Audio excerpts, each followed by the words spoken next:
Trevor Gatefault and so Hernash Gutty Páirc í Chuana Gill na Martra and Chéad Cluiche Ceannais and so in the Gaeltachta agus a fiche cahar agus é sin idir an Iar náitiúil Naomh Abán ba Livorna agus Naomh Conaill ó Domhnaigh ag Cluiche Ceannais Idirmheanach na man Gaeltachta agus a fiche cahar se tá na slúte baile heisteach and so tá sé teteolaí Tráchtaire áling tá ag súil go mór leis an gaibhlann seo idir na fórna seo agus mar derm an Lochland a takeisteach in na sléadach an fiechant ar an gluthe áirithe sin. Deis goige súla chath chun ceing ar na fórna bheith dul chun Páirc chun Tráchtaire agus tas nóid le Naomh Abán ba Livorna. Lauren ní hé as nóig sa chúldómh agus lína lán cúl láidir ó sa choramach le siirsin ní bhríon úna ní thuigh agus muiríonn ní ghúnaín. If ní chríadán em ní chealaigh agus mé Ellen ní chéalachar in san lína lechúil agus bird comasach agus láidir I Lauren na Páirce Tráchtaire de Naomh Abán sin Clódaí Mharacha agus Róisín ní Chorcra. Tá tosathe bríomhracha tá siad seanna Tráchtaire na scóir na gaiimsú cumán súil Tráchtaire ar leanna ní Iar Gréis ní Mharacha agus lán tosí na fórna sin ní Éva ní Conaill. An son ar Dave Ellen Naomh Conaill wa tá cluiche agus buntáiste de cluiche có agus an lámh in Uachtar Conaill I gcuine Naomh Anna litir mór in san cluiche leithcheannais dó chuig le nád a hocht. Brona ní galachor hosnóig sa chúldómh agus lína lán cúl láidir ó sa choramach agus an son tá Emily McDavid, Orla ní Bhailua agus Seána ní Bhail a bheith mar chaptéin ar an bhórnan sa Tráchtaire. Sa lína lechúil de Naomh Conaill tá níomh ní Gaoithín, Emily Ghairtig agus Emily McDavid agus a rís tá bhirt I lár Páirce cumasach sin iad Corny Ghairtig agus Líse Ward. Haspánar ar né go bhfuil scórálathe den chéad scothachá agus iad lán ábaltain scórna sin na hógant. Gráine Agnew, Daniel ní Chavéid agus Eva Peil Carr sa lína lethosig de Naomh Conaill agus an son an lína istig. Bríomhar, browsach, ábaltain na scórna gaiimsú, Éilín ní Conaill for si cúil in Calí ní Chearna an lán tosaí for si cúil maith in agus istig sa chúne caithh ihre cúdeig, Natalie ní Chavéid. Má se tá go leor rana ag an dáhéh ó héh scórálaí ach tá cosantóirí maithe mar cinic mar né ag Naomh Conaill agus iad lán ábalta an fód a seasamh. Se seo an céad cluiche ceannais bhí gá cluiche arsúil níos túisce nómh cluiche bhí aon taobh go maith cluiche leithcheannais seoir na bharthug le spód an lámh an Uachtar leochas chéad ceann agus an son sa tarna ceann Naomh muir íochtar na Rossan ach tá míadna agsúil le caibhlant a bheith go bhd níos congraí an sa Tráchtaire agus an chéad corn le bronna ar bail. An réiteoir Tráchtaire se padarólaí ón gluch roimh agus tá sé siúd amá ag olivú agus tíreáil agus beagnach réigil haid caithfan áir in na Peilantá agus an son ní fad uing túsa chur leis an gréibh caiithtar a bheith going dar nó agus an son dhéag sin an corn le bronna ar an gaptéin buach se tá áit ar fad ag fiechanta rás tá grín an úsáring ó bhoch maidine mar bhí ón géad peilecha in order Tráchtaire de híine agus é tucha maithríis don Tráchtaire amárach agus dábhrí sin an tá leis an gcoist agrathe le go héir an son. Na captéine iste go leir ihar an naid Róisín ní Chorcra ó Naomh Abán ba Livorna agus captéin Naomh Conaill Seána ní Bhail ag caitheamh ihar a ceathair. Se ní fadúing inis caitheamh isteach na Peile an réiteoir ag labhairt leis na captéin ón dáhéamh agus caitheamh na pinge na buaite ag Naomh Abán ba Livorna imróisiad ó héamh na lámha clé isteachtaí taobh na lámha deise in san chéad leach agus in áiríar níl irid agus pócaí an tá sé tá sé tóghlaí ach na canílacha anna bhathair fadar fad don cluiche áirithe seo. An réiteoir fós ag labhairt leis na imreoirí míú go dtíreach céird stíonúga dhéiscint ó héamh chothraíocht agus go héireamh agus mar sin de agus an son iad dul Hernash go dtí an dá uireann agus be cúpla focail déirnach ag na captéin le Míchéal an réiteoir mar derm se fear an gluchomh padarólaí beagnach réig don Cluiche Ceannais Idirmheanach. Cluiche go leor teach níos déanaí cluiche leithcheannais seintir na bhar agus an son mad na marach moch ar madan be Cluiche Ceannais seoir na man, Cluiche Ceannais Idirmheanach seintir na man agus an son seoir agus seintir na bhar iníag son féis de Peile ar fadar fad an tá I má Livorna agus I méile an Ghaeirg agus an tá sa phríomhanna Tráchtaire agus an deire seachtainna I Páirc í Chuana in Cill na Martra. Nimmerhóí seachans na Cearca Léarnacha chun an cain dearga bheith chu le chéileann na banistóirí an dáhéh ggéirigh de bheala agus a grís an nóil mach donnacha tá gceannas ar Naomh Abán bailmhórna agus an san póló dúirteigh agus aran mach chomáis I gceannas ar chortha rún na ngáil. Mar dúirt méid bhí bu maithné ag Naomh Conaill an sása cluiche leathcheannis agus an dá chúlúch for teachtó chalíní chearna agus élíní rónal Húidir an lá leo trí chúlí natra go deire dó cúla ná a thugh sé congra go má a ggur formhór an cluiche ach ag go deire Naomh Conaill ag tarraing glótha sa den ómodernach agus ád bantamach in san cluiche ceannis. Se na slút mar a cín sibh trasnúing an tá bailithe seachadí Páirc Chuana tá olphobal ar thaobh na lámha deise a bhí lán go bara níos túisce agus gachsáis rá dí agus bí istigh ann dína bantaingemh as cholúdar chéile agus sin rud atá gceist le Comórtas Peile dócha tá cluichí inig bliana agus deis is dócha na cluban an son ana chuir chéile agus tanmh bhaint beidir níos mó éar an deile as cuasaí. Míchéal bhar réigna fórna ar fáidir dul seachtaí na háitecha agus an son an réiteoir Pedro Lee réig chun an fel chahabh an ard bhfuil éon fellige go fóil cá sé dul agus an felle lorg ó ceannas na fórna ach tá mé cinnte go siad flathúil go má peile chuir seachuige idir scamal agus gré na háid ach tá teas ón dílan so os ceann 25 Celsius ó bhoch maidin mar dermse agus an Páirc agus drumcla Páirc Chuana bhfuil ní bhaig se bheith níos fearr tá sé rás an town agus go dainna Páirc na eile ar fad má le bhórna agus mé an cuirig ard Aberdeen ag go hainge ag gáilbhúd an Comórtas. Má se tá míad na beagnach réig an réiteoir cinnú go bhfuil peilige níl sé sás leis an géad ceann tú go seachuige leis sé sa tóir ar cheann eile bhfuil tá go leordaí an sá going ach Tinrod nach bhfuil a going go fóilna an feil ach ní fad anis ná go sé sin isteach chuún. Leis tá sé ag Pedro Lee agus rint ahrú onadó thaobh Naomh Conaill tá Naomh Conaill ag caitheamh na ceansaithe gorma agus Naomh Abán bailmhórna leis na ceansaithe bána. Fel an ard agus cluiche ceannais idirmheanach na man féile an seol. Tar nó se an chéad cluiche sa Comórtas ag Naomh Abán. Aber bhórtéanta féis chu le blianta beag an ús agus seachtar den bhór an Páirc le fórna éagsúla chorcaí. An ceann imime seachtaí seán in í héilethe. Is gréis ní bhór a chu. Ach tín clíán smachta howlan son ag Naomh Abán a ríist agus iad dul seach sa tóir ar an géad cúlíonn sa tróna Annie ní bhechar pasta go uí an son agus ríist brú ag an tús ar Naomh Conaill an cosantíana bhar seachtain son go dtí gréis ní bhór a chu ríist. Deis Reinint marthóigh lorg na Peile sleanna seach bhfuil a leanna ní ír bhfuil deisice bhil cá sí teacht thnáis amach a ríist an ceann go dtí an taobhsod an Páirc cic nach raibh úntaach agus ag deire Naomh Conaill tríise sin a bhálún Daniel Nichábhéad brise amach anis agus las muoine tá Reinint marthóirí ag deire tan sí fada ar nationalistí seán a níomhhuiil sin an captain Naomh Conaill is ag brise chun tosaigh seans beidir an géad cúlíonn teachta seach an son Daniel Nichábhéad cá sí dul trasna go dtí an taobhshail seoir ó Naomh Conaill ag fannachtaí na cosisiúd an timreoir ár Páirce Corny Goffertig ag deire seilbh camáta i gcónaí agus díogarníigh Corny Goffertig teachtasteach don Naomh Conaill cá sí dul siar an tamsach go dtí gráinne agnu fuair sí scór maithné sa cluiche leathcheannis.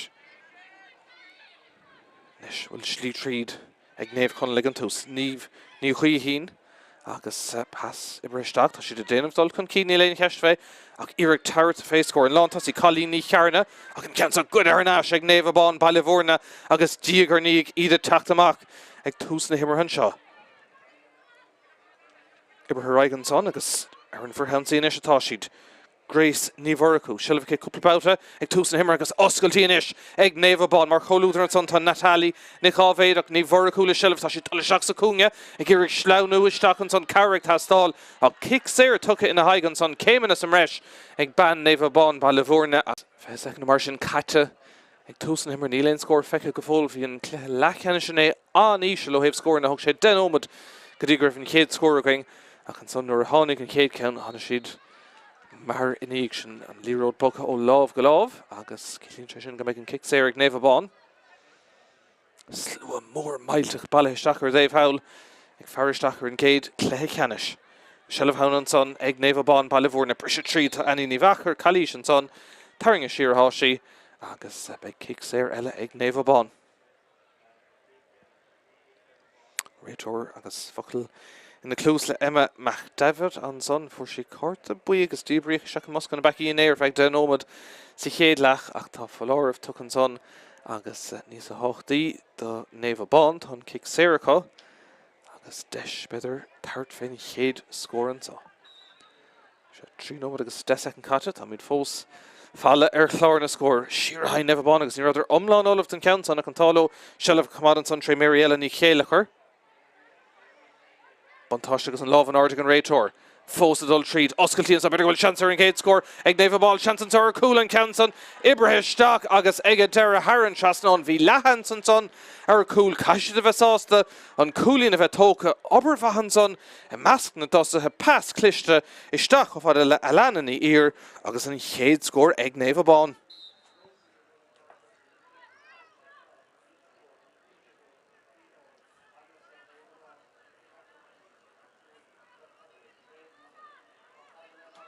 Nis Naomh Conaill teachta mar a Dave Ella for an lauder o Domhnaigh, Cortha Domhnaigh. Clebúchas Clelachan Sné gon an Evan a litter more. Agus Ida Girgan crave a heart loan sa Tróna, Daniel Nichaved. Love an Ardig ban Naomh Abán and son, a Cagaderet, Nichaved le Shelf, Sheer Chofada le Nivni Cuihin. Favru and son, agus Ross con Shelf counts a bruta raig ag Naomh Abán, couple of fawn loga tachta shaka a Páirc. She'd sauce le Crutna Páirc, Ard, Oberdentach and Farc, agus an drumclef cho Masatá. Trasandine Tavehowl, Annie Nivachar, le Shelf the Naomh Abán, she'd Browsuck and Santosa, Brever, Nílain Keshvein, Counts a Schlauna Shakti Sean and Míchéal, Oscailtíon and son, agus Beirdir Gwyl Desh, Naomh Abán, Málan, she'd Lohat a Kali Shell and son off a Fekig and Raitor, agus kicks there, Ella Gnohistig, ag Naomh Abán, Tusmak her ag an Clichacha.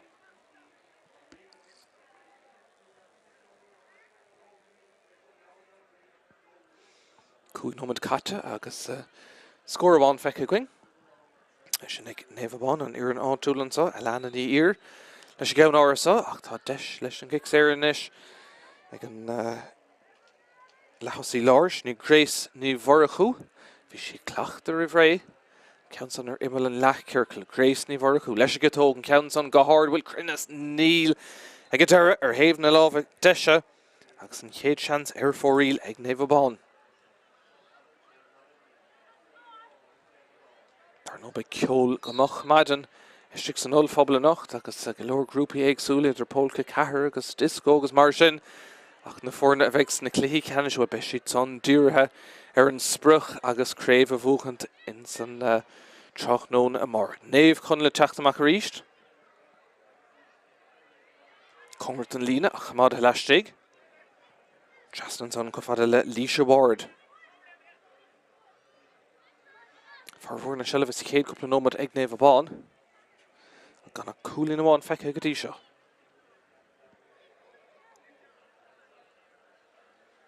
Leis go íon taobh seo atá Naomh Conaill teacht ag feiceann bhfuil oscailt, bearna, slí ag an tríd.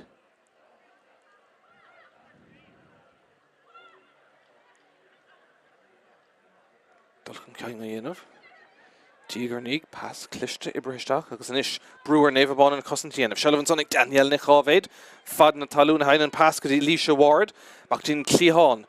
Atá Éilín ní Conaill for si cool úntach dómhanéis sa Cluiche Ceannais go na Naomh Abán a litir mór. Agus an son an taobh sa ránathe, níomh ní chuoithín.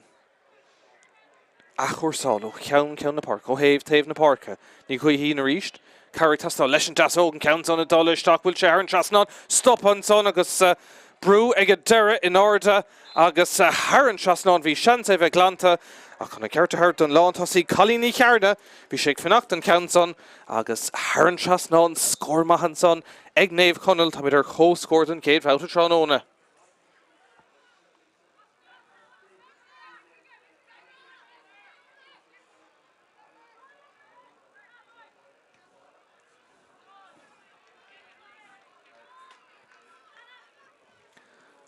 Naomh Abán a teacht about one eile. Shelf son ag Grace ní Mhorachú, isteach sa láir hain siad. Cuireann na Gansa Bána agus gur má chahabh ag Naomh Abán Baile Mhórna. Chuana Míchéal hinis le Shelf. Tá sé bogan na Peil go mar Grace ní Mhórcha inis. Martin Cleon ó pass all in Cluiche is stachan son go fáile le Annie ní Bhachar. Smachta cí. Tain sí siar. Reintir Mhórig Lord na Peile. Aber Cluiche Comórtas agus feine ag Naomh Abán ag túsan mar Grace ní Mhórcha Tráchtaire ríis. Brúan son ar hí sí dul siar. Is go dtíon taobh sod an Páirc átatá Aoife ní Chríodán. Ach an pass sin dultar stré ar Naomh Abán treis an obair crúig ar fad dhéanamh an dultaín stad sin. Shelf tuc úth agus seochuing Naomh Conaill teachtamach a ríis na slúte baile histeach so ag fear ar an géad Cluiche Ceannais Cailíse ar an réiteoir agus an kick séir sin an dul ábhar Naomh Conaill.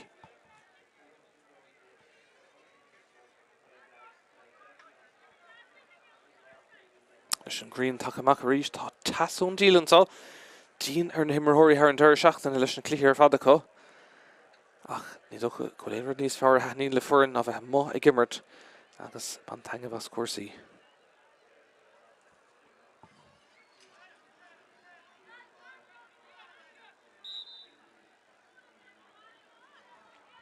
Leis an kick sin dulta siar ag Naomh Conaill. Scóir dearna có ó Chalíní chearna for sí cool únta go néo chomá I héin agus Éilín ní Ghónaill. Am na scórála go príomh dóibh. Is teachtamach tá chóir ní ghuairteig. Pass alling ibristeach a ríis ag Naomh Conaill. Brúan is ar Naomh Abán an cansan a teach trasna cool with oscailtíiste an son praban an cansan amach. Ach tá deis ar coola mBan son bhí seans. Better go make an tarna seans ag Chalíní chearna. An chéad seans tríis an cúil a bhúla. Hanna sé ar náis cúthaí ach stoppa tarna uair ag Larnaí agus an chuntóirt glánta ag Naomh Abán Baile Mhórna seochún amach ar an bhrithúnsaí. Tá sé ag bogan na Peile go mar Grace ní Mhórcha dul ar rúthar. Ní Mhórcha le Shelf a gcónaí sleanna isteach an son dí eilena ní ír. Ar náis agus iad ag brú chun tosaigh díogar níg Chuana Míchéal hinis Reintir Mhórig Lord na Peile. Ibre raig ag Róisín ní Chorcair an captain. Tugus ar náis go fada le clóna ní Mhórcha. Sean níos fearr ó Naomh Abán. Oscailtí, Billy bhfuil seans an tar cúil más féidir é bhogad chun tosaigh ní féidir agus hir an son ag carrút an Natalia ní chábhéid agus Naomh Conaill teachtamach a ríist. A cad é mar seans a bhí ag Naomh Conaill ar cúil. Míá an cúla instantly an chéadúir agus an stoppathe agus glant an tarna bhauta ag Naomh Abán. Cúlin an taobh, oscail denóm an catah scóráil íseal a cléthe tangamh beir goil oscailtí an son agus deis ag Naomh Conaill an cansan ibre isteach ó bhí seans an son hána sé isteach ó Chuana ní bhhuiil. Bhí Chalíní chearna fanacht ar imime le ceannóracha agus tá sí féic an dain séiriciste an ní léon ceist fé. Más féidir sa láthir Shelf a go leor chuir isteach chuí déanana sí díomháil cic amach mar ag Naomh Abán.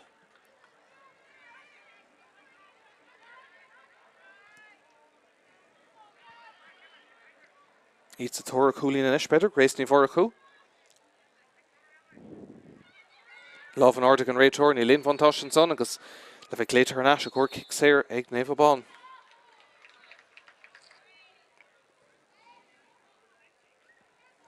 Canton ibre raig chomá ag an Réiteoir fear an cloch chumh sin é Padarólaí. An kick séirnis ag Grace ní Mhórcha agus deis ag Naomh Abán dul chun tosaigh bhí seansa ché an spot a chéna gabh leis. A chuig ar stré ag túsan himmartha.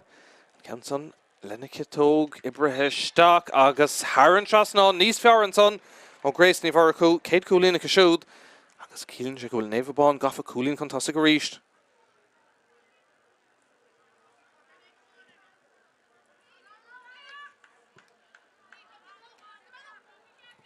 Naomh Conaill agus Shelf chun taobh sot an fort sé níomh ní chuithín. Nes Emma ní Ghuairteig. Carógló an clé agus an bua néig a cinnte. Ibristeach an son go Eva Bail ceart ar nó taithí idir chun taile dúna ngálaach níl mór an Shelf go díosá Tránón agus job má déanta ag an Naomh Abán an fellach chamá dúthaí. Ag an deir an réiteoir á rá go raibh Cailíse an son feicethe agus cílíonn sé sin go méid kick séir ag Naomh Conaill. Cancel of a tóca ag Daniel ní chábhéid. Siar hain sí leis a gceansa. Dos é nómad agus cúpla second caite. In san chéad Cluiche Ceannais an so Cluiche Ceannais Idirmheanach na man. Shelf ag Naomh Conaill líad a teach tríd an son obair bhd déanta ag Emma ní Ghuairteig. brú cosint an a bhaí ana bháfa ag Naomh Abán, ní gothirt ag a ríist, dul ó ghuine go duine, ag a deire seansan son ag níomhní chuí hín an pass gan a bheith úntaach agus good ar an ais ag Naomh Abán bailmhór agus iad teachtamach bout amháin eile. Lús ionta ní léon cheist fé.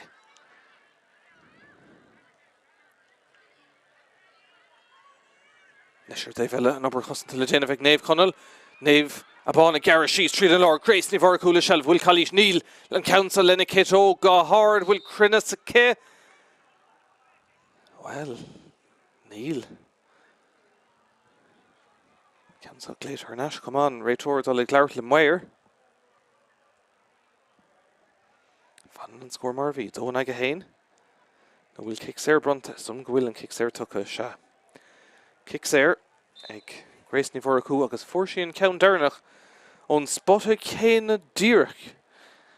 Má se tá cuairthaí sort an kick seo cé. Leis go tóga ríist. Tróir isteach, Haran Trasnán, gá ceanna sa chéile ag Grace ní bhar acu agus trí an aige hain inis, Faras bar gá chúlín ag Naomh Abán.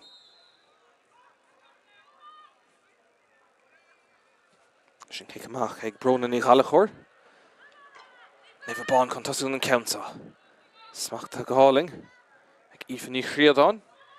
Tá sé teachta seach sa chlé go cinnte le cúpla nómana nús agus feabhsar go imirthe. Pass sin áfach go mé strégus bront na shelfa Harnash ag Naomh Conaill se chun amach Daniel na Chábhéid. Dullar rúth an ceann chuir síos roch maithe dhéanamh mar choúidir tá Míchéal na Chábhéid a gcónaí leis shelf. Stachan istí Eva Bail car. Dún na gael. Glóric achudúirtí sa Comórtas Peile ar bail, deisir scór. Council ag Naomh Conaill agus tá sé nada hasalín tá ag Calí ní cearna. Dúirt mé go raibh si chuntúirteach ar imime le cearnóga, tháinig an Council isteach chuaigh smachta go háling agus ceol buinteas an angach, maríonn si in é Calí ní cearna le cúlúntaach den Naomh Conaill agus iad gafa chun tosaigh an seo.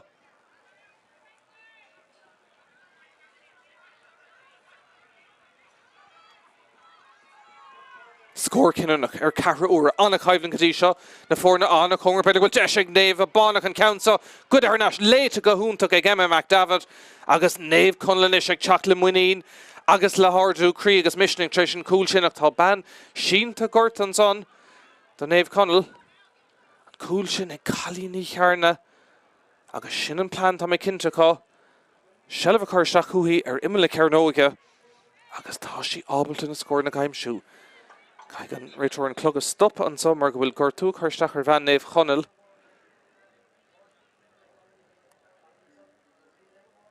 A Calí ní chearna leis an gúil cinúnach sin. Carúir clig, caite, buntáiste chúlín amháin ag Naomh Conaill.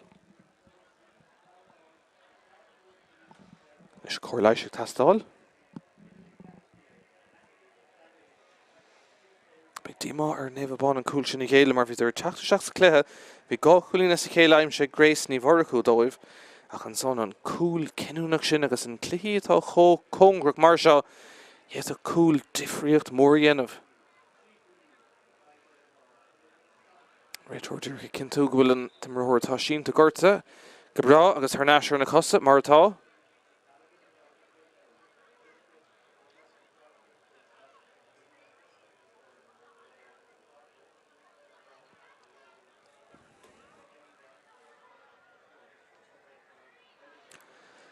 Is an réitóir dul amach arís chuna cinnte go bhfuil gach duine go bra tá an tas maillte chu fad an tá ag stáid seo agus tá cinnte go mé go leor is go teachtar bail Naomh Abán ar an ann-sírí se chun Aoife ní Chríodáin.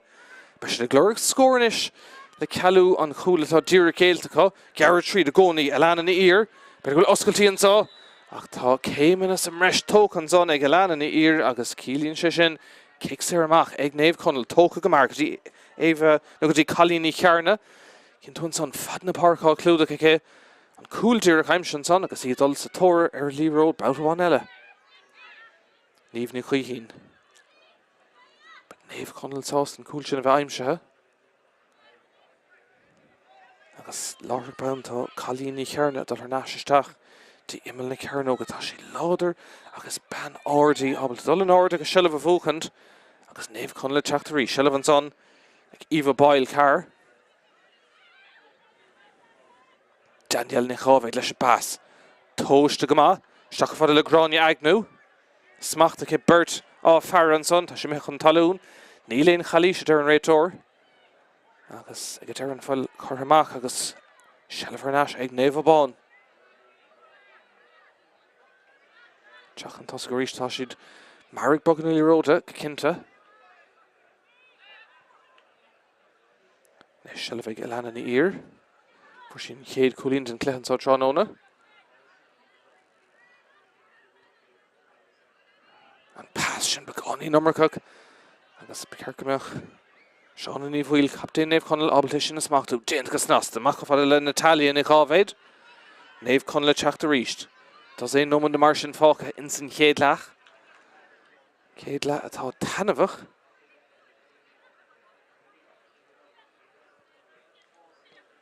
Smachta go háling an son ag Daniel Nichovaid go leor Shelvice Fecinn turn around and pass to Glas Moye ag deir léit go maith ríist ag Naomh Abán agus a teachtamach an son tá ífaní chríadán an tacha seach go mór sa cléile le cúpla nómad an ús agus fán rahanis Roisin ní chorcra captain Naomh Abán an ceann she's gar she's tríd an Lord sure ag irigí stop and pass to Glas Moye ag deir seach le Grace ní Voracú Shani's fear Naomh Abán will chance leis go tógan ceann san seoltais tak agus Haran trasná ag Grace ní Voracú Sarcúlín an tarna ceanna go siú Tráchtaire agus cílín sé sin don tarna bhauta Tráchtaire tá idir cóscór Ceiricúlín ag Naomh Abán ba Livorna héna héin ag Naomh Conaill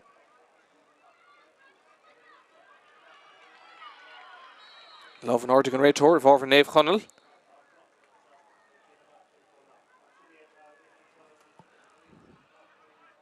Héna héin le nád a cehar.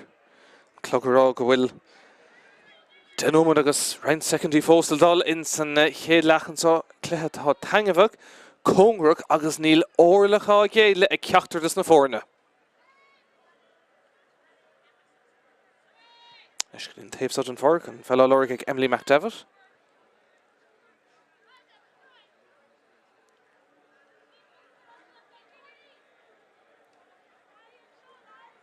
Daniel Nichovaid ríist Naomh Conaill Dult mór haimplir Seán in í héilethe Love an ard an son ag an réitor kick séir éas go go go nótha an son ag Naomh Conaill an cearta hart an réitor feidir ó Lí tá sé díreach an leis an immert Cáil sús le géire dó hús agus ní dom bhfuil ceistir be féit nach kick séir sin Don Naomh Conaill agus deis beidir dul thurnais in uachtar ríist. Is sí Daniel Nichovaid a thógan ceann sa dómh.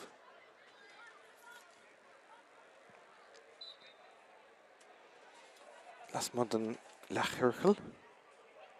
For sí gá chúlín maithú nimmer tuné gon an Naomh litre mór an ceann san na teach leis an tas óga turling to stig ó bhí seanson son bhí chalíní cearna is stig an a ríist ach ag deir ahirirta me stachtaí lábh lárna é agus glanta ag Naomh Abán ba Livorna seachún amachid obair bhrá déint an son canis na glana stach sa lára hain siad agus Shelv go leor Grace ní Voracú gá chúlín sa chéad le go dtí agus go leor ibre déintacha slú balú isteach a gcónaí. Ach tín clíán agus obair le déanamh an son ach sin Haran lína beag an kick slasa Bhóver Naomh Conaill agus a dul trasna chun é thógan Gráine Agnew.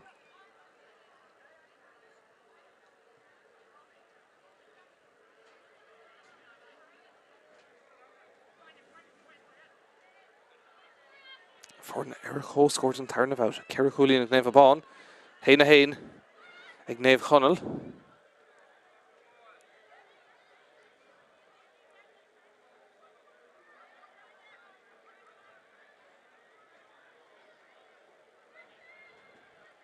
Naomh Conaill Tráchtaire ríist. Dín taobh sod an Páirc áit atá ruchmach an tasach déanta gemar ní ghuthirtig. Isteach sa Lawrence son Líse Ward. Pass las mo gotí Daniel Nichovaid go leor Shelvice siúd las mo agus leistigh tá Eva Boyle car más feidirí a dhéiscin ní dhéanaan agus ag deire cha sí cúpla rúthar dhéanamh agus fécinn bhfuil slí an bhfuil bearna bhfuil oscail tríd ag Naomh Conaill. Och nómad fáchas chéile.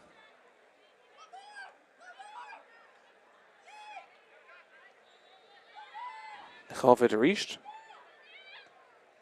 Ceann cliste, Machtín Clián agus smachtan son ag Chalíní Chearna. An cool look for Sinnacha. Treis Cara Ura. Naomh Conaill Tráchtaire ríist. Daniel Naomh. An pass bocht an son in Áíre. Treis Silva Commander fag beidir nócha second. It took over Vad Roes go seachú Naomh Abán a clúdach agus lé to gama ag Emma McDavid agus seachú gamach a ríist Naomh Conaill.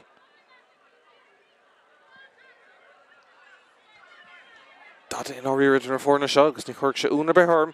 Tá mac ann breise tastal chun í discarún Míchéal an pass sin gan a úntach agus ag deire ann chun é bhailú tá Míchéal ní chéile chur agus Naomh Abán abal teachtamach a ríist Haran lína be an kick taobh lína I bhábhar Naomh Abán ballahórna.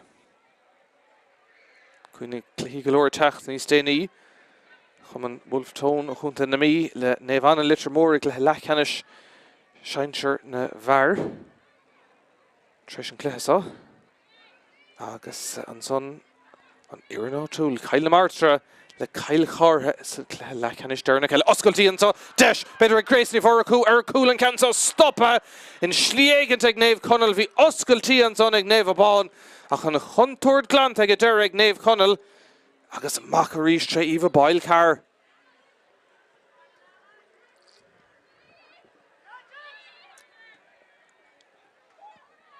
Love an Arting and Raytor, agus spontá seo tairt an son Corny Húrtig.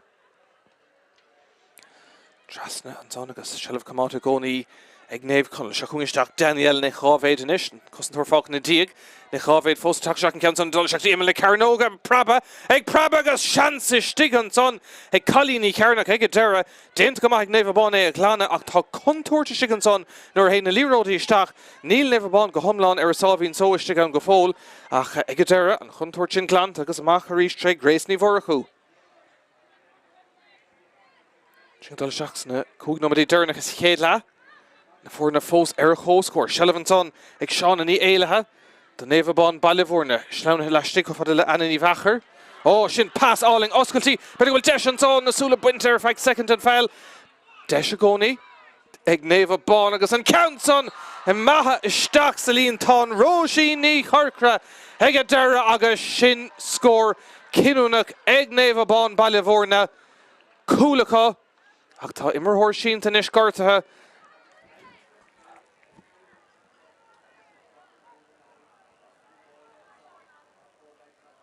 Corleis is ag tastáil an cúlbára ach scór cinúnach an son cúl ribhlatham ag Naomh Abán.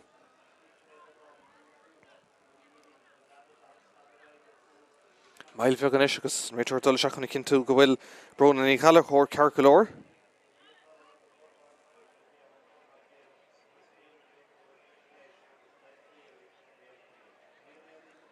An cúil sin bhfuil ag teacht ag stad cinúnach sa cluiche in Áíre. Mail bheag an is agus an clog stadathe. Ach anna chóimart an son ag Naomh Abán cuoinnig go raibh seansar cúil ar an déobh eile. Ach chun an ceart a thurtómh aber bhá déanta agus críoch ma ag a deire isteach sa líon tán ag Róisí ní Chorcra. Cúil ma ag Naomh Abán Corleis fós a chur an son ag an physio ar bhróna ní ghaile chóir an cúlbára. Sínta gort an son agus builé sin bhí na fórna corran den tarna bhauta ach an cúil sin ag oscail bearna de phrí cúlín agus sin ag tanna ar letham an sá I barchaí chúna in san céad cluiche ceannais den deire seachtainna. Beid na cluiche ceannais eile ar fáidir siúla márach. Brona ní ghaile chóir thnáis ar na cosa.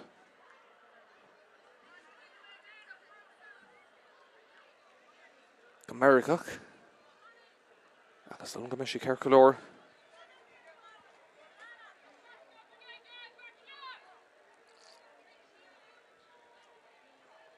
Agus cé amach ar deir le teacht. Tris mail cúpla nóman leis an Corleis sin. Ag beag Naomh Abán breásásta an cúil sin a bheith fuite cá ribhlatham.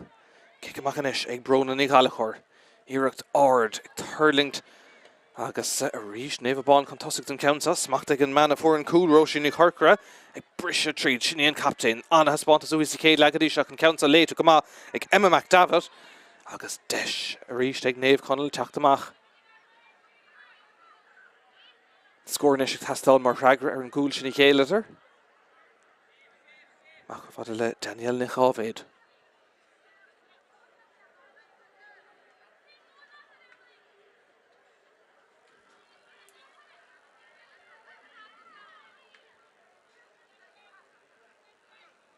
Táim amach sa chéadla.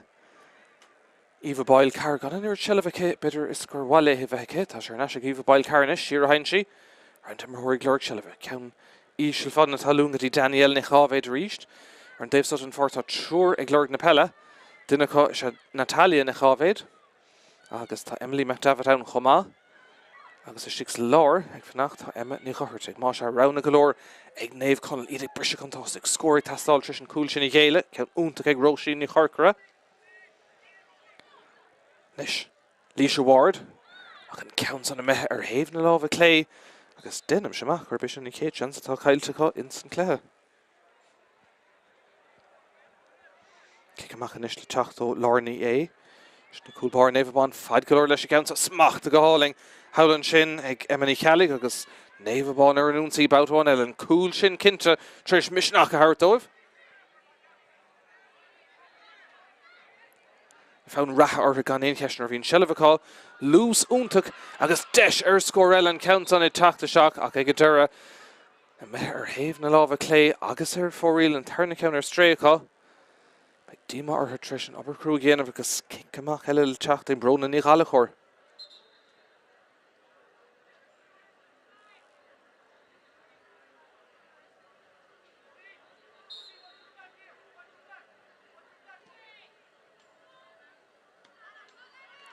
Naomh Abán reached. Tráchtaire Chuana ní héile, Tráchtaire Grace ní Bharachu.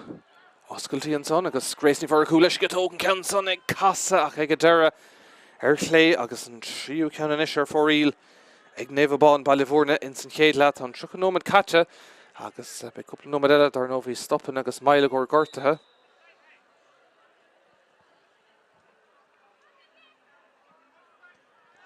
Héna cahar ag Naomh Abán, héna hain ag Naomh Conaill, an iarnáúil fantastic agus iad búcan shelf óna kickan amach ag Naomh Conaill a cúpla nómad an ús, Grace ní Bharachu can count on caite a dur an réitóir agus cílíonn sé sin go méid kick séir amach ag Naomh Conaill, brúan son ag shelf comát ag Eva Peil car.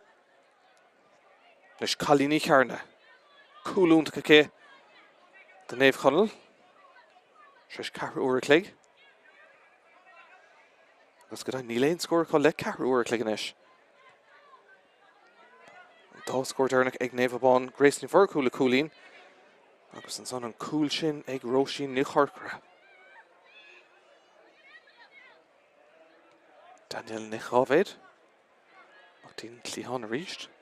Iad ag glorg scór an lábh an ardigan réitóirnis, má se a buntáiste táirt, ní léon buntáiste agus is an gin léise sé thnáis agus beag kick séir ag Naomh Conaill agus seans tar fé scór eile.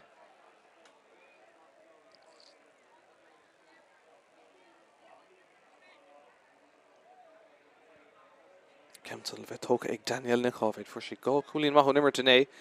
Ní léon scór go fóil tránóna ach tá deisenis agus is am maithé rih le ham scór a chaimsú go háirn nuair tá tú tris cúla chéile.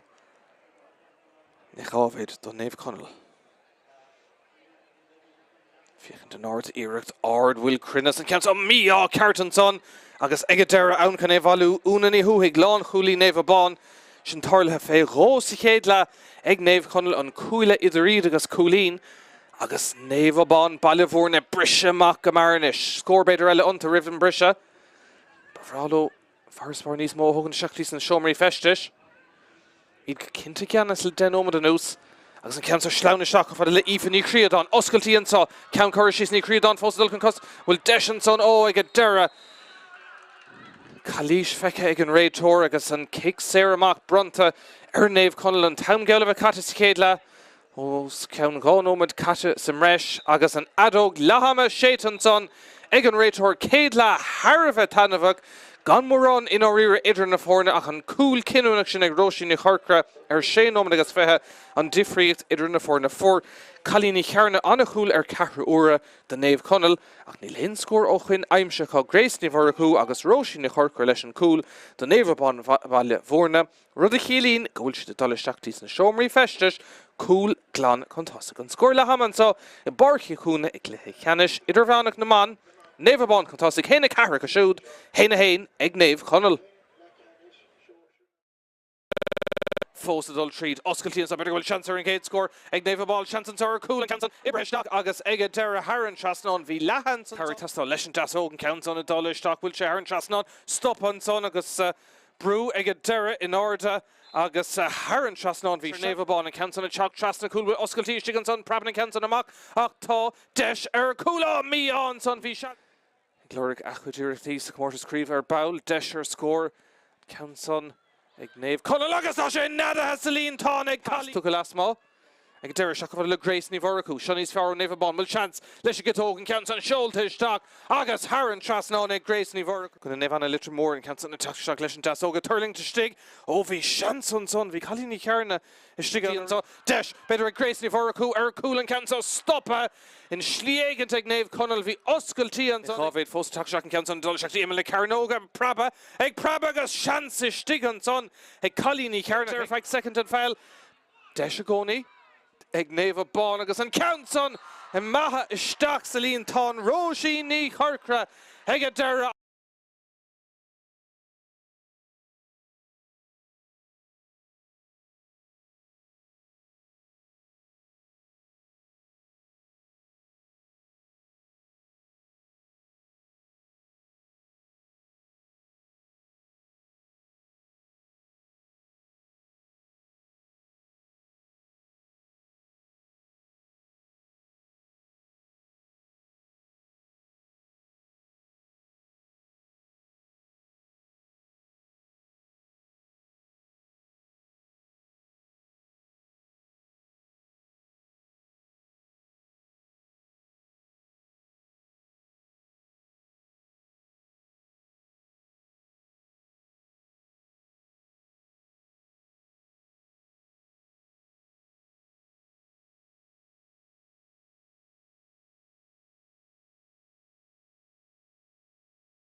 So, Naomh Conaill dúr Carnash Mór Páirc, hí Naomh Abán amach ar feadh cúpla nómans meis, ag fannacht ach during a meis tásta, a bheith cúl glán chun tosa ag an meis sór, cúl ag róisín na chorcra, Drisleáin ach cúpla seansar cúl Gaeltachta chomá ag Naomh Conaill in san chéad le agus tuige siad é sin agus tuige siad go maith é. Seo an chéad Cluiche Ceannais den deir seachtainna, Naomh Abán baile bhórna an iarán áitiúil agus os a gcóir amach Naomh Conaill ó Domhnaigh le Cluiche Ceannais Idirmheanach na man. Hans agus na slúite bailthisteach chun an cluiche seo dhéiscint. Leis an Peil Catan Ard an sonnig an réiteoir, sin é Padrólí ón cloch roimh, agus céad seileadh ag man ná an túisceart, Martra Domhnaigh. Nís tóir géad cúlín an ceantá gard go dtí Éilín na Conaill for si cúl maith in éadóibh. Big dim or beidir gan éon scóir bheith aimse sa carúir clig dearnach Drisleáin agus tuige siad go maith go gá siad feabhsú má tá siad a ggéireadh an créibh thart leo se chun inis Daniel na chábhéid. Féis de Peilantá i gCill na Martra an deir seachtainna seo.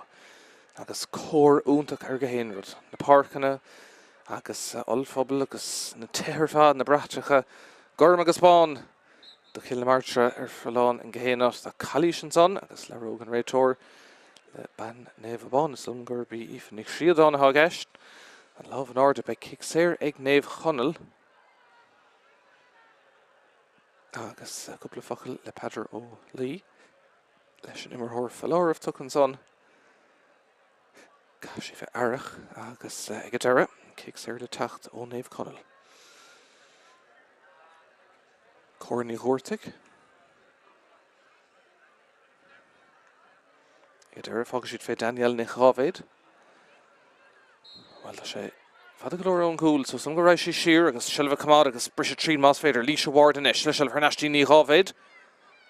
Rana ag a deire tá sí Machtín Clíán Hawl. Seilbh gcónaí ag Naomh Conaill. Na banistóirí fearisteach chun taobh línis, níd Polo dúirteigh agus Aaron Mac Chamáis. Deisir scóir an ceann san teachtaseach ó níomhnaigh cuí hín agus ag a deire ag casa in san nómad dearnach agus ar fóríl tarna ceann ar stré ag Naomh Conaill. Fanal an scóir agus an farspar mar bhí an rise héna cethir gona héna héin. Nis Naomh Abán agus an cicamach teach le Lauren ní é. Ceann gard go dtí róisín na chorcra is a fuór an cúil cinún dóibh dúrach ribh an brisean sá.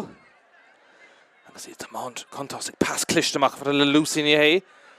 Duna teachtamach ó Naomh Conaill agus a ggéir ag gáilteach obair agus dígras an son san nimmert ach ag a deire tá beir síntó Naomh Conaill bulas a cligan fuit an son ag ban Naomh Conaill agus cóir leiis beidir chun a bheith tastáilúthaí an clog stop an son agus lucht fisio teachta seach chun cóir leiis a chur ar bhean Naomh Conaill.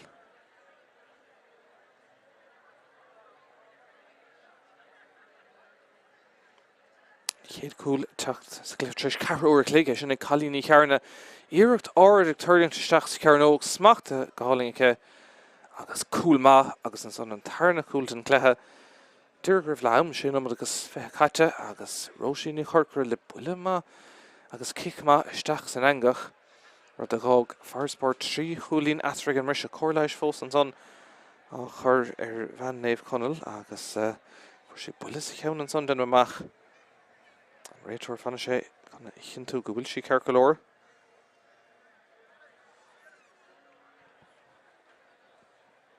Dí gur ní go teachtar náis ar na cosa. Cuoinnig cluiche go leor teachta beabhar TG Ceathair níos déanaí beag Cumann Wolfstone ó Gaeltachta na mí le Naomh Anna litir mór sa chéad Cluiche Ceannais i gréibh Seintir na bhar. Agus an son ag a cearú chuna hocht beag an iarán áitiúil le GCill na Martra le Cill chártha ó Domhnaigh in san tarna Cluiche le Ceannais agus an son. Action an lé ar fad a going ar TG Ceathair amach an céad Cluiche Ceannais créibh Hóisir na man beise sin ar YouTube. Agus an son an trí créibh eile Cluiche Ceannais Seintir na man, Cluiche Ceannais Seoisir na bhar agus Seintir na bhar beo ar TG Ceathair. Se féis de Peile an sá féin tas cóir leiis fós á chur an son ar immerthóir Naomh Conaill agus an réiteoir cinntiú go meisi go bra sa le do snófaoin Cluiche Ceannais an ríist. Sí Emma McDevitt a bhí siant an son go meriga Ceannais ar na cosa agus dom go meisi cearcolór can leanúnta raig.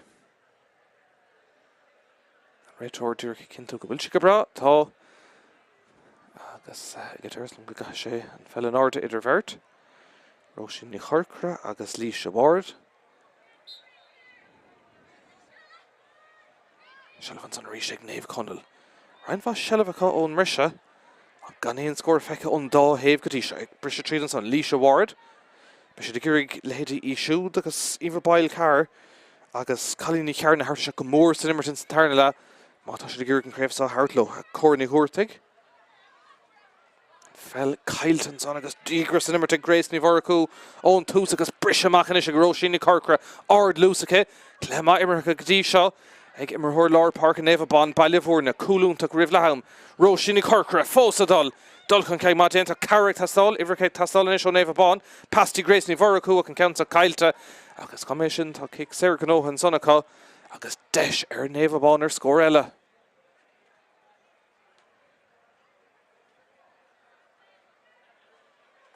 Mission cancel of a tóca Grace ní bhoracú. Gá chúlín go dtí seocha ceann ó cic Sarah agus ceann ó nimmert. Tríla sin cancel leis go tóg. Cóir beag gaithe léithí ach ní mór méid in áíire a dhéanana cén difriúd rómhór sa cléthe. Nes se chun Grace ní bhoracún ceann a búilte agus búilte go maith ar an trasnán an sonnacha. Anna chic an son ag Grace ní bhoracú agus an bhearna is mónis idir na fórna héna cuaig ag Naomh Abán héna héin ag Naomh Conaill.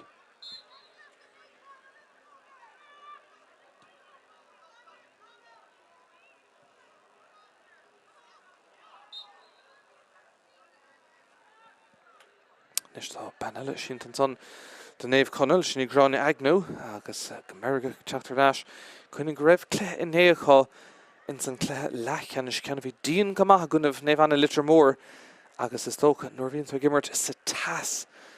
Tá buntáiste go cinnte ag Naomh Abán baile bhórna teachtasteach freiseáilta dín cléthe, dúrchasteach dín craobh agus bhfuil be siad sás le cuasaí mar heasan agus stad áirithe seo. Héna cúg le héna hain. Agus seach nómad caite in san dar lehan sá. Cóir leis á chur i gcónaí ar Daniel na chábhéid. Agus an son nuair tá an réitóir sásta, beidh an cic Sarah sin i bhábhar Naomh Conaill.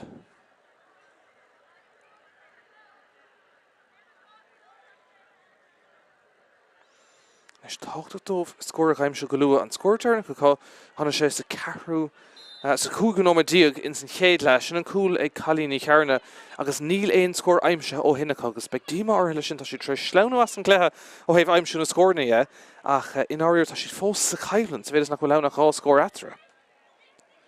Líomhnaí chuí hín ach dí Daniel na chábhéid. Briseisteach se níos fearr ó Naomh Conaill ach an ceann san ag casa lasmód an fosta go deire agus ar fóríl an tríú ceann ar strain is ag Naomh Conaill.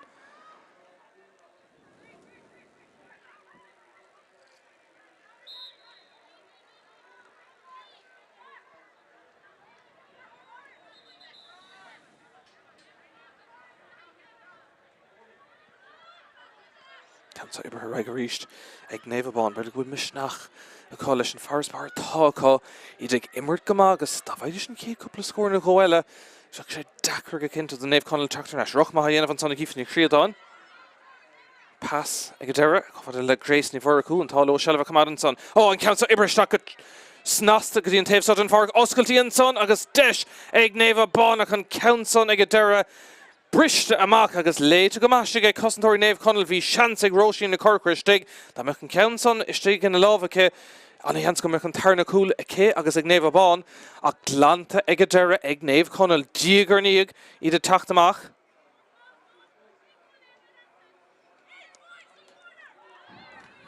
Ríist gatíocht an son ag Naomh Abán déanta go maith clóda ní bhoracú. Grace ní bhoracú ríist. Tarntar an Gansaí. Buntáiste tuga agus an fel ibre raigach stoppa rítar nastí Grace ní bhoracú amach tín clíháin. Immert cliste go cinnte ag Naomh Abán baile bhórna gar tríd an son tá Lucy ní Pass ibre isteach agus deis an son ag Naomh Abán ach an ceann son ar an Dave Míchéal an cúla ag Évan í Conaill an carú ceann an isir fóríleá agus well beag tíma ortha sin an cic amach tóca go mar ag Naomh Conaill. Beagnach den ómad caite in san tarnalachan so ganach well score amháin ag Grace ní Bhuracú ó chic séir sin méid atá feice hin san tar legatí seo. Ach am a róhannig an dá ar an teachta seach in san scóráil se chuin is Emily Hurtig. Arnás ag Daniel Nichávéid. Naomh Conaill sa tóir ar scór a hastín godó ag stad seo ag Emily Hurtig inis. Triála sé cúlín an count san a dul trasna brúiste an son ardóbar déanta ag muirní chunín cheastí an fód contúirt leis a count san a teachta seach ach muirní chunín cúsí amach na count san a bhailú agus Naomh Abán teach Ross Conchellava ar Dave Howell smachta ag Seán ní héilethe agus dígarníg Naomh Abán ag fiosú. Pass seachfá le Róisín na Corcair obair le déanamh ach ag deire í chun tosig smachtathe Bannon Cool deis ag Naomh Abánach an count san a ríist ar an Dave Míchéal. Ceann eile ar fóríl go leor sellafh ag Naomh Abán ba Livorna ach na seansna á gaiilún ceann is tíige chéile.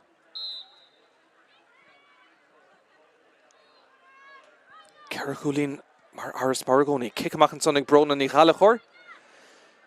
Ríist an count san a dul a bhábhar Naomh Abán tá forlábhas agus formhór na sellafhá le den ómad ón rise go dainach níl se le feiscint ar chlár na scór agus ganna cúlín aá ón rise.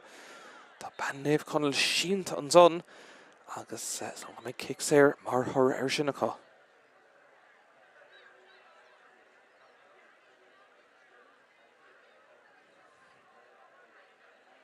Réiteoir dul seach leir le himar thuró Naomh Abán an son.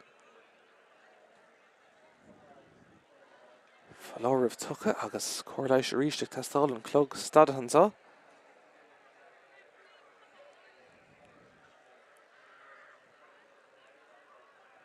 Éonmodí go le caite ón rise agus ganach éon cúlín amháin feice going sa tarna is sin a teacht tre sé nómad ag Grace ní Bhuracú ó chic séir ach tá na scórna mar a bheoh fiocla circe agus stad seo níl siad a teacht an dáhéamh ó héamh cosintí i gceannas ach beag Naomh Abán sásta an fearspáir sin ceithre cúlín a bheitcha. Ceann san thar an lína bhábhar Naomh Conaill a bheith.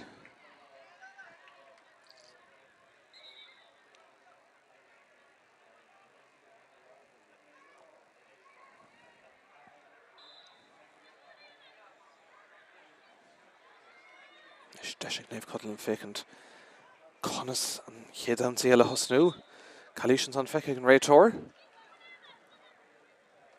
agus seansaile ag Naomh Conaill sellafhan san ag Daniel Nichávéid a ruchan san Emily Hurtig ag deirtein siamachtaín Cluiche Ceannais slua olmhóristigh ag fécint ar an Cluiche Ceannais seo an chéad Cluiche Ceannais an deir seachtain lábhan ard an réiteoir an buntá seo tartan sa don Naomh Conaill níor tháinig éon fantáiste agus Cluiche sé siar an ceann sa agus beag seansaile ag Naomh Conaill. Tas mailte an sa gcónaí. Sí Daniel Nichávéid thóg an ceann sa dómh. Agus os cion feicú nómad an raim siad ar scór. Cadú dul ar neistín ceithre uair a cléig sa chéad le. Agus an cúil sin na cailíní cearna ach na scórála imime óhin deisian is an count san Ibrethe Staach níos fearr ó Naomh Conaill scór maihan san ag Daniel Nichávéid agus a brab na súl ní leatra ach éon scór amháin a ríist héna cúgla héna dó.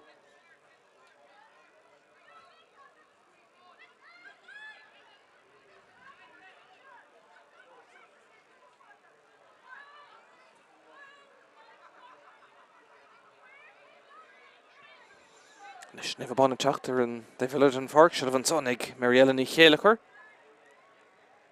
Ibarsteach ach cosantóirí Naomh Abán nó cosantóirí Naomh Conaill gur géistap ní áiríonn láir se chun Lucy ní hé pas tu go seachtí Míchéal Míchéal ríist se le bhá chamád agus fécint bhfuil deis thart fé scór. Grace ní Bhuracú trí cúlín sa cléach an count san de hiúis na bróga go bocht ar fóríl an séú ceann is ar stré ag Naomh Abán agus beag dímar leis na seansna sin formhór na sellafhá ach níl se le feiscint in áiríir ar chlár na scór.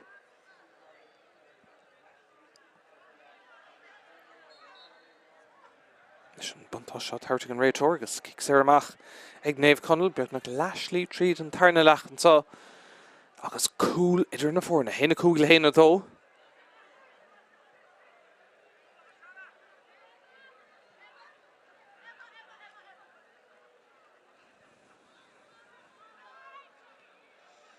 Is glóir na pellet am cinnta Íomh Páil car se. Tá sé cé mar thór idir chuntaile Domhnaigh agus anna felladóir seaí. Seacha fad inis le Naomh Abán an scóirtearnach a siúdú Cill Ceannais Idirmheanach Conaill ag a deireadh léite go maith hir an son ag Naomh Abán bailmhórna agus deise go Tráchtaire a bhriúnsaí. Tá lúsant an iléon ceisfeh seileamh smacht an son ag Annie ní bheachar. Lús intí go cinnte. Dulchan caing a dhéanamh inis ag Naomh Abán. Ní bheachar a gcónaí. Páirc thastáil an son. An fella cé tá cara cúgar mór haimpel. Ag a deireadh, má chofada le lean in ír, agus sí dul siar.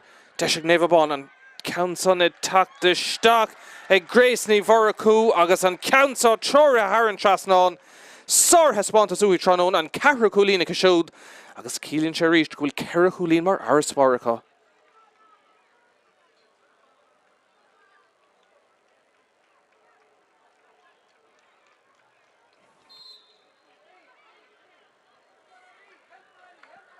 Is ceann gard an tamsa ag brona ní chalachor.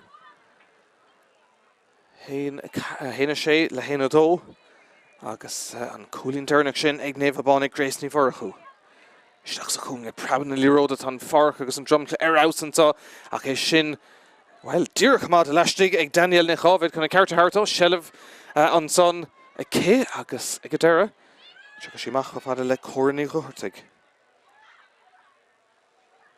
Isteach sa lár seileamh an son ag Naomh Conaill. Naomh Conaill leis ar an únsaí. An eiscadí Naomh Conaill. Nis Líse Ward. Corní ghuirrtaigh inis. Naomh Conaill. Féhrú. Fad na talún amach fada le Naomh Abán. An countsa de chiúis na bróga. Sár cúlín an son. Ag Naomh Abán, ceanna sa ceangas fearr tá feice bhí sí féhrú ag sleanú nuair bhúil sin countsa ag Haran Trasnán an tarna ceannach a siúd agus a ríist ní le cool agus scór amháin after a ríist.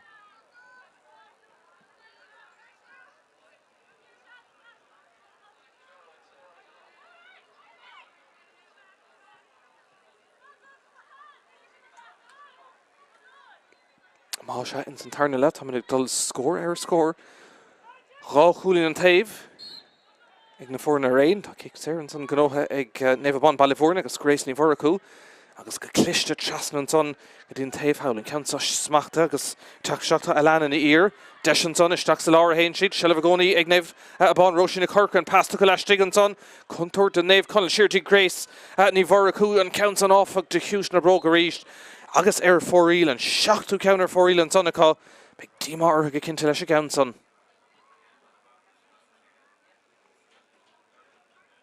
Tá iver seachtaigh Lauren ní bhríon takeisteach ar a barc de Naomh Abán má se ahrú dénta.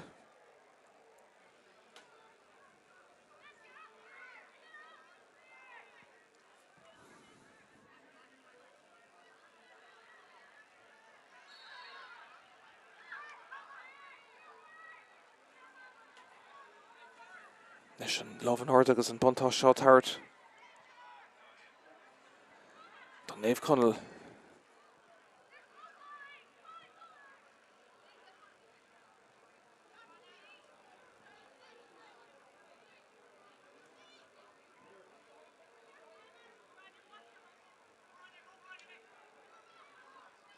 leis Naomh Conaill le brú tá scór agus an cé ceanna le tastáil thu agus stáid seo.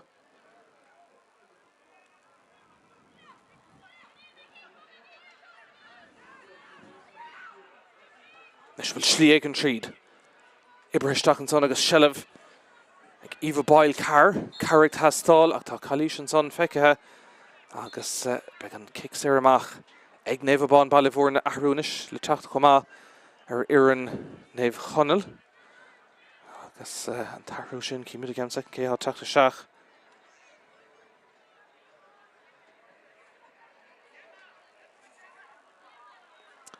Tá iver fé tríistigh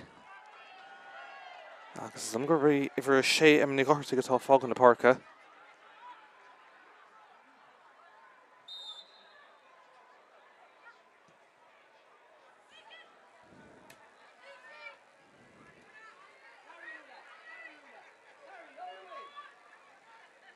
Sure Davella. Naomh Abán Deshansa, Shauna Shakavella, and Inni Vakar Shanton Son. Haran Chasnona Gadera, Fi Shanton Son or Kulak. He'd Sawston Coolin of Atoka. Agus an Faris Bar Sheen to Macarish to Kerakulin and Inni Vakar. Agus score Mahanson. Then for an Ochul.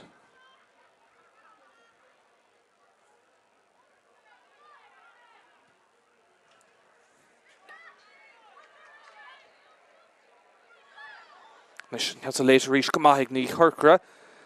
Love an order, agus love an Uchter, le couple number of news. Eg Naomh Abán a reached, agus talked to Dovan scores in a game shoe.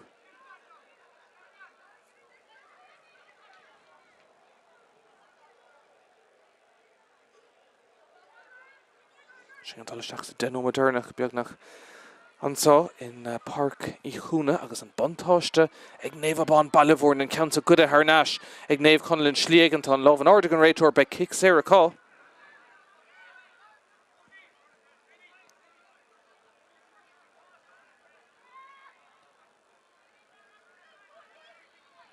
Nishan counts on ag Naomh Conaill cares forwards are low yen of an kid score like I'm sure Moss Fader Kerakulin idir na four agus fevon Denomh Falcon saw a Barky Chuana Cluiche Ceannais Idirmheanach Naomh agus Naomh Conaill Sator scoring a Daniel Nichaved Gaeltachta Cosant Anavaha yen of an son agoni ag Naomh Abán Ballyvourne Machafadil Natalia Nichaved Emerhorig Tershu and son agus Queen Griff Cluiche some resh ag Naomh Conaill Ceannais and Cluiche Ceannais Deshanson ag Corny Gortig count counter took better well Shanson or cool and counts on Imaha ag Dera Mach like Kiku Veder Gastahad vi Shans ag Evo Boil car ag Imaha Mach like Kiku Veder Agastahad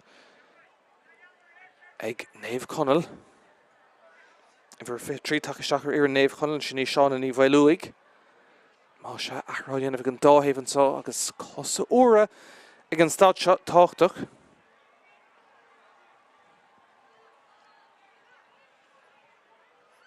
Hena Shacht, Hena Tree. Kiku Veder agus Dahad ag Naomh Conaill and Keshna Dal Garrett nu Eiril Churshach Sikarnog. Rashid Fadalish. Nichaved. Ever Stachan son or Torah, Lanigi, Leshnimmer, because it tucked him out on Naomh Abán Ballyvourne. Tashid Commonsacugus Lord or Masna Gussentori. Agus Desh tucked him out about one, like Kerakulin Conamahason saw a Cluiche Ceannais Idirmheanach Naomh on Chéad Cluiche Ceannais and saw Tránóna. Agus Duchud na Derry Shachtana saw. Nish, Clodin Ivorchu. Favru, or Tarna Irt, Irene Lehe, Korstach of the Lucinier. Shellavagoni, Eg Naomh Abán Ballyvourne.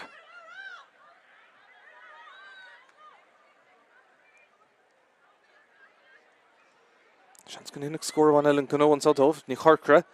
Doesn't a pass in the guard and son, shall have come out and Rudder's talkty. Sheer Heinsheed. Round diverter and tapes out and fork Jinica Lucy Nie.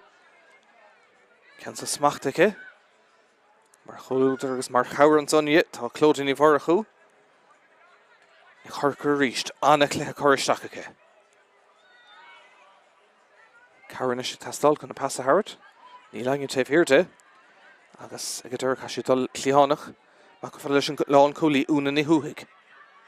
Is Brishtachta and Inni Vakar. Grace Ní Vorchu Sar Cluiche shoot Kerakulin. Gaeltachta no nimmer agus Gaeltachta o Chickness Aaron Love and Orden Sonic and Rator vi Love more Heimpel Aaron Winnail William von Tosh on Sonic and Countson her foril agus commission begin Tarnashans ag Naomh Abán Ishin Levek later her nation son ag an Rator agus Kick Seristach Helle ag Naomh Abán.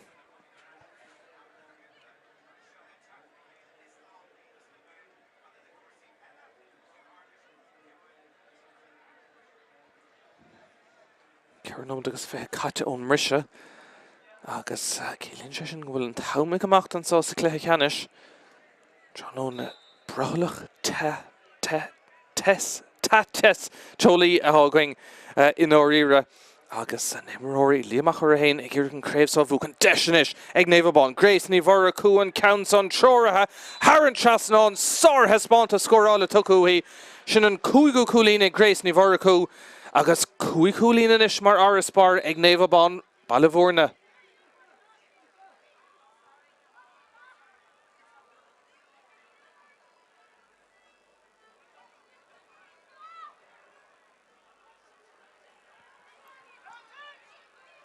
Caracúlín starna le ag Naomh Abán gana gá ceann ag Naomh Conaill agus ag an stad seo is dólam go méid cúlaigh tastáil má tá Naomh Conaill chun marachtain sa Comórtas agus sa chréibh seo fuair ar gá chúlin é Chalíní chearn agus élín ag hón agus bhí seansnar cúil sa chéad le beag díma orthanach níos mó na cúla bhain sa chéad le ach tá siad brise tríd inis aber bhá déint an son ag líise ward Silh cumátha gcónaí an son níomhní chuí hín Táir si fé cúlín na héin an count son go hard ag casa ag a dara agus díreach las má míán son ar hí an carracin at a mithir stré an son agus bhfuil beag díma ar an count son a bheith caiilte ríist Tá me gemacht buntáiste chlár na scór ag Naomh Abán baile mhórna cúig cúlín chun na maithasa agus sin imeisteach sa cúig nó mé dearnach an sá féidir leis an bhór an áitiúil tús maith chur leis na créimhacha well tá siad an stad maithaigh a stad seo Rósin ní chur cad é mar inal atá intí agus sár hespáintas tucúí den Naomh Abán baile mhórna an sa Tráchtaire Love an order agus buntáiste táirrta an réitóiristeach bhfuil le grééis ní bharcú anna tá spáintas ciisiú leis go tóg an count on ar clé a chuna ceartta thart an réitóir bhí sé tréis buntáiste thart ribhe sin ná tháinig agus cílíonn sé sin go méid kick séire le ag Naomh Abán an tam méid amach an seo agus in áirí agus stad seo cuman amachasa ar Naomh Abán cúig cúlín is mór an méid sin agus stad seo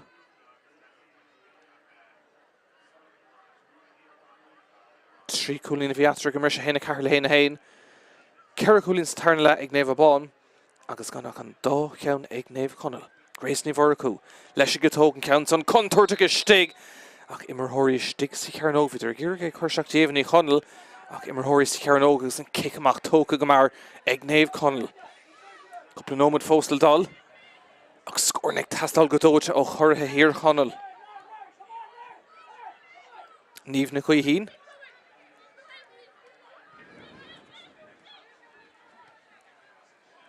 Count on Eber Silh cumátha an aber cosint an isis le déanamh ag Naomh Abán baile mhórna Garisteach an son Daniel Nichávéid gá chúlín sa clé go dtí seo Seach sa Lawrence an dí líise ward bhfuil seans an seo ar scór ag Naomh Conaill Táirigh siad fé agus Daniel Nichávéid ceann contarta go stigar le cearn go beidir bhfuil oscailtí agus deisir cúil ag a dara an count son a methe ar héamh na lábh deise ní hamháin go raibh seans ar cúil ach bhí seans cinnte ar cúlína cá ach an iireach sin ar héamh na lábh deise an cúig go ceann atá mithir stré agus seans glórmhar cailtean son ag Naomh Conaill Naomh Abán baile mhórna teach luch leanta mór áitiúil takeisteach ag carúlótha agus ag ggéireadh iad a spreaga agus a gríosan seo Míchéal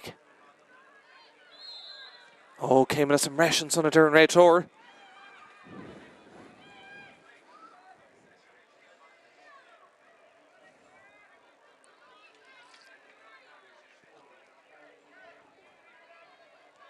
Tam de gimmert 8 nómad agus fithe ach dar nó bhí rein stoppanna Ní linn clog ag chomh síos son ach be cúpla nómad go cinnte le chur leis an trucha ag deire an tarna lechan son cúig cúlín na gcónaí idir na fórna héna hocht ag Naomh Abán baile mhórna héna trí ag Naomh Conaill agus maná an túisceart agus maná Domhnaigh ag teach an tosa go ríist bhfuil slí ag an tríd agus stad seo cúla hastín go cinnte má tá siad cumarachtant in san craobh an lábh an ordaigh an réitóir an buntáiste táir steach son dí líise ward ó ag a deire tá se le bh có cosint á dhéanamh go maith ag Naomh Abán ag garad tríd an son tá Daniel Nichávéid an ceanta sleanamachtaín onadí seán in bhfuil luigh se le bh gcónaí ag Naomh Conaill bhfuil slí tríd an ceanta an dul trasna an cúil ach a ríist ar fóríle an seisiú cheann atá mithir stré an son ag Naomh Conaill beag díma orthanna seansan sin atá caiilte dúr na himmartha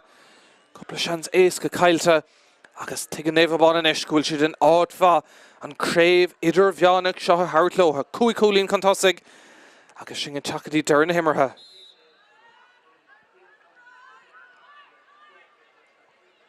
Ceann gard amach go fada le Míchéal ní chéalachar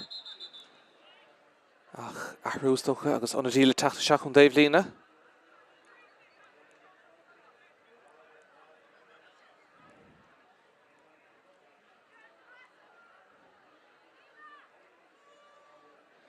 Just an go liver dói ag fágan na Páirc Ive Peil car Naomh Conaill agus a Cluiche Ceannais an tu go leor tuchaisteach deis san teach an tosig tá seán in bhil. Shelvication in captain seach Laura Heinshi.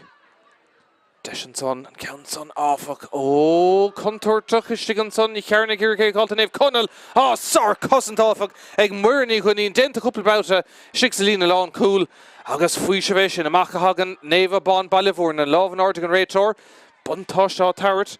August Shelvin Rudders talked to over a Hamadigas Tatcha, Tactama Cloda, Nivaraku. Kalishan son of Darren Rator. Agus an taum ag amach tá mid os cion an trocha.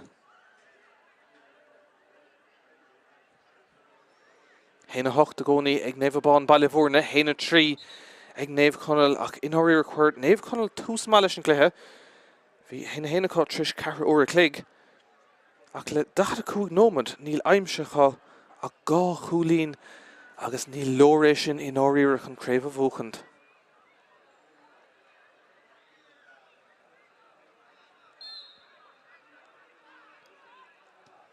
Seachún Naomh Abán Ballyvourna about one ella. Agus lum go meisi sin ag Natalie na Gábhéid. An adóg Yerrig Shaitan son ag an réitor. Agus an chéad corn ag fannacht go hátúil I múscríd an deire seachtainna Naomh Abán Ballyvourna búte búchach ag a deire cúi cúlí natra héna hocht ag Naomh Abán Ballyvourna héna trí ag Naomh Conaill agus an craobh inóirí a tailte ag Naomh Abán viidir níos fearr I ruchan cléthe agus an cúl cinúnach sin ag teacht rih le haum ag róisín I chorcra scór maithe sa tarna le anathe spánta scórála ag Grace ní Bhoracú is siad atá ag céilóra agus an corn ag fannacht go hátúil an chéad ceann sa tránóna. Se Gerald ó héilethe ag leabhart an son ag déanamh chógáirdagas le Naomh Abán Ballyvourna beag Lochland átúil Harbheith sásta le sin. Agus cógáirdagas tailte cá hín cluiche cóngrach bhí sé town bhí sé díon ach ag deirna himmarthe bhí Naomh Abán Ballyvourna beagán níos fearr agus an craobh idirmheanach tu go leotha. Le fórna agus an himmarthirí ón dáthaobh amá I déanamh cógáirdagas agus cóhrún le Míchéal cluiche Spórtúil agus an corn le bheith brontanis gan bhail ar an gaptain sinní róisín ní chorcara. Corn ór nua im líana agus é sin búta agus ag Naomh Abán Ballyvourna cluicheána bhí acu agus leor sin nóir tú a chun an cearta thart a Naomh Conaill rididir go deire bhíidir go maithing é I gona Naomh anna litre mór agus tócha bhí Naomh Abán freiseáilte uair teachta seach tógan cluichí lá ní lé fuinmh ó éonaran agus bhí sé sin le feiscin níos lúthe ó thaobh na fearbhte Cail Comán bhí rásan é sna seoir agus an son an neamh scris agus brú agus an cluiche cailte gona Naomh mar íochttar na Rosanach seo lá Naomh Abán Ballyvourna an chéad craobh ansá agus den deire seachtainna tucha agus déan for an brunne hús an aice leis an siopa.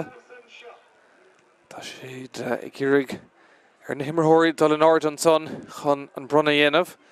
Tá na fórna I teacht amach don cluiche leithcheanna seinseir sé sin an chéad ceann Wolf Tone an chunta na mí agus leotha beag Naomh anna litre mór ó chun amara ach seo lá Naomh Abán Ballyvourna agus iad fós ag céilúir ar a barc tá riméadar agus déchúis na beach. Anna has spántas pelotachú agus tá na banastóirí istigh a bhar déanta ag nólamach donacha agus ag taigo scanal patóhé agus cé I chunachú chun an iarn seo olahú agus a bheith réig antá tránóna don cluiche ceannais tá obair úntaach déanta féis in Naomh Abán Ballyvourna ó thaobh cluichí na manda agus an rion son le feiscin tá siad tris bheith Páirc go Comórtas seoir níos túiscineomh agus an craobh idirmheanach inis tucha leotha agus áthas an damhnartha. I tógan green graph agus pictóirí in san seachtán hail agus mar derm sin corn le bheith bronta gan bhailortha ansá I barc I Chuana agus an green agus go héiread furf ansá I gcóir deire seachtainna mór na Peile. Se bhí Trí clé going an son níos lúthe. Chéad dá ceann viidir aon taobh cumach an ceann sa Anna Chaimhland ach Naomh Abán bailmhórna níos láidre an deire agus an craobh idirmheanach seo tu go lótha. Creidúnta dul dín réiteoir cumá Padar Ó Lí smacht maith gar chósaí agus líg sé an immortal araig. Agus well an áilta á fáilt trasna an son ag Naomh Abán bailmhórna an Luchland áit thúil ag tachu agus ag gríosa agus ag molle agus á meala sústí na céimena chun an corn seo bhebranta. Geród ó héile á lur chun an corn a bhronna.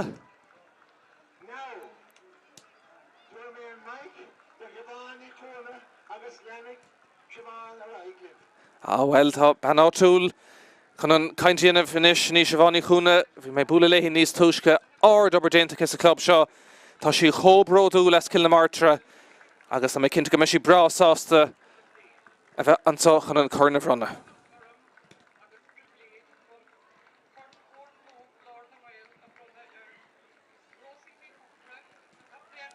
Se tá Siobhánaí Chuana ag leirtanis dáchas irí corn glór na Gael a bhronna den géadúir an gaptéin búchach Róisín ní chorcra agus ní léon ceis fé nach an corn tailte ag Naomh Abán bailmhórna agus cad é mar haspántas ag an captéin Róisín na chorcra. Órádanis á tartúí ag an captéin.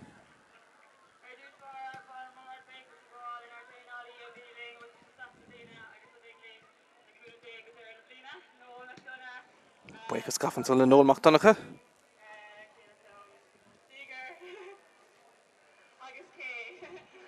An Iarn Van Siegter fad Buchas gafa lótha.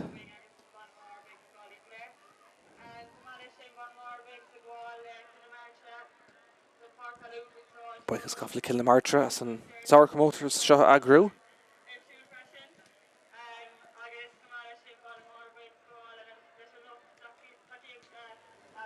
Tá sé gháil buchas leis an lucht takeíocht an léil ceis slúmór ó Naomh Abán bailmhórna ag taú leon sa tránóna.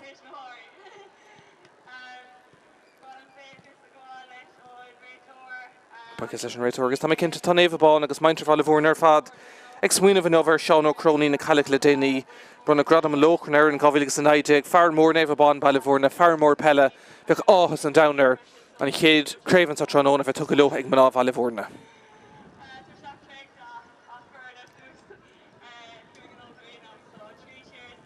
Buchas Naomh Conaill thugtar Anna Cléir fad chuna cearta Hartómh ach ag a deire an corn a dulháile gan in Naomh Abán bailmhórna i siad na Champíní i Cluiche Ceannais Idirmheanach na man an scóirtearnach an sa i Páirc Chuana héna 8 ag Naomh Abán bailmhórna héna 3 ag Naomh Conaill cógáirdeagas le Naomh Abán.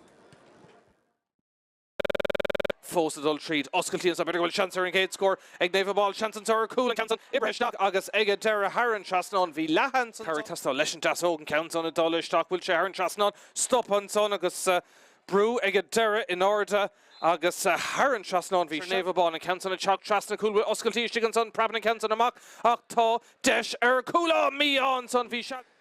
Glóric achchuidúirtaí sa Comórtas Críomh ar bail deis ar scór ceansan ag Naomh Conaill agus tá sé nada hasalín tá ag callí. Tu go lasmá ag deire seach le Grace ní Mhoracú Sionís fear Naomh Abán bhfuil chance leis a gitógan ceansan seoltaisteach agus Haran Trasnán ag Grace ní Mhoracú. Gona Naomh Anna litre mór an ceansan na teach leis an deas óga turling to stig bhí seansan son bhí callíní cearna i stig an so deis beidir ag Grace ní Mhoracú ar cúil an ceansan stoppa in slíagant ag Naomh Conaill bhí oscailtíonn son bhéad fós teach an ceansan dul seach imime le Carnóga an praba ag praba agus seans i stig an son ag callíní cearna ar feich second and fail deis a gcónaí ag Naomh Abán agus an ceansan i maithe isteach sa líon tá Róisín ní chorcra ganis.